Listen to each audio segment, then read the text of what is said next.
We're analyzing a really profound dialogue. It's called The Vessel of the Heart. And it explores burnout, these emotional walls we build, and, that really scary idea of vulnerability. Exactly. So our mission here is to pull out the key vocabulary, the key idioms, so you can move beyond just saying, I'm tired. Right, and start expressing these more complex emotional states, especially when you're talking about new beginnings. What's so interesting to me here is the central metaphor. The empty cup, yeah. It's fascinating because the text uses this image of a broken container, the heart, to talk about renewal. Which is so counterintuitive. It is. It feels like failure. But the dialogue frames it as making space for something new to, overflow. It's about potential. To really get a feel for the language, I think we need to hear it. Let's just listen to the full exchange between Cat and Rabbit. I don't know, Rabbit. I used to think that if I just kept my head down and worked, the fatigue would eventually lessen. But lately, it's like there's nothing left inside. I'm just going through the motions. You've spent so much energy building walls, Cat.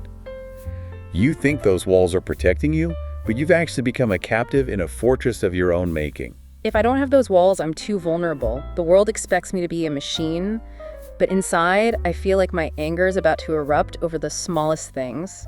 It's easier to just be cold and efficient. Like a reptile basking on a rock. That's just a survival strategy. But you weren't meant to just survive.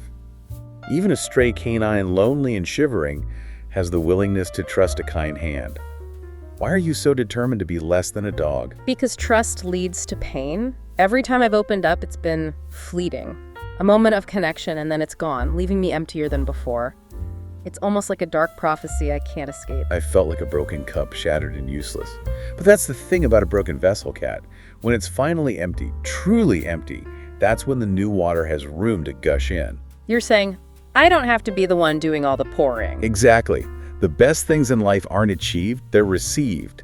It's about being open to the overflow. I'm tired of being a fortress, Rabbit.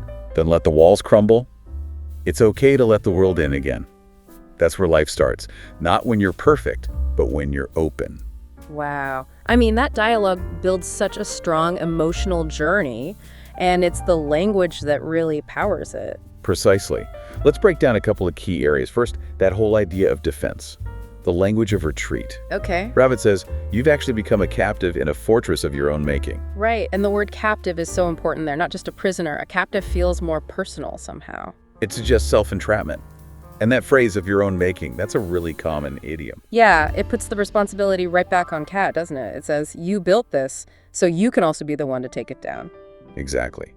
Then Rabbit issues this challenge. She says, even a stray canine, lonely and shivering, has the willingness to trust a kind hand. The contrast there is so sharp. He wants to be cold and efficient like a reptile, but she's saying he's become less willing to trust than a vulnerable animal. Right. And vulnerable is the key. She's showing him that true survival isn't about being cold. It's about having the willingness to connect. So that's the defense. What about the other side, the renewal? Well, Cat gives his reason for being defensive. He says connection is fleeting. Such a great adjective, meaning it only lasts for a very short time. It just vanishes. That explains everything about his fear. It does. And that's what sets up Rabbit's big point, with this fantastic verb for renewal. When it's finally empty, that's when the new water has room to gush in. To gush. It's not a gentle trickle, is it? To gush means to flow out suddenly and fast. It implies this dramatic, maybe even overwhelming sense of renewal. It's so much more evocative than just saying the water will flow in. Absolutely. So just to recap, we've got these really powerful words like fortress, captive, fleeting, and gush. They're all tools for describing these really deep emotional states. And that's the takeaway. Instead of just saying, I am sad or I am stuck, you could try describing yourself as being in a fortress. You're ready to leave. Or that you're waiting for something new to gush in. It just elevates the conversation immediately. It turns a simple description into a powerful metaphor. And that idea of the overflow really highlights that great communication isn't about finding the perfect words. It's about being open. It's about openness.